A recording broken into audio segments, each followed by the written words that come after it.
Good morning, YouTube. I am Shaggy. I am Phil Aletea. I am awake with the dawn, and that means that it is time for the Something to Do About Nothing podcast. This is episode 2, and we're going to continue our Chasing Derrida series with part 2.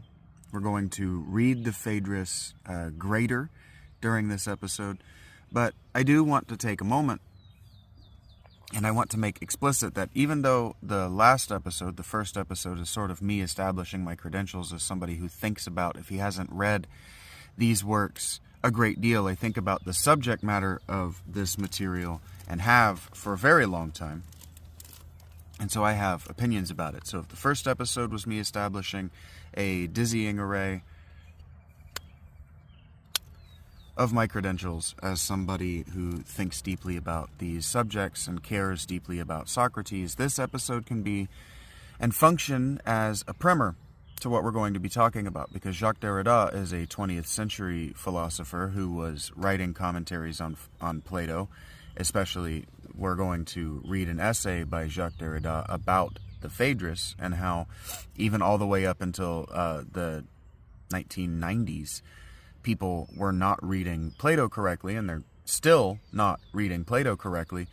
And we're going to approach the Phaedrus from a wildly different perspective than most philosophers. Most philosophers, whether academic or otherwise, when they're reading Plato, they're reading Plato for the philosophical tractates that they expect to be there because of having read people like Descartes and Kant.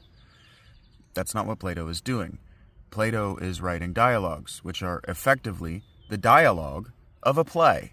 So he has the characters announce where they are and describe their setting, and then they just talk like people would do in a conversation.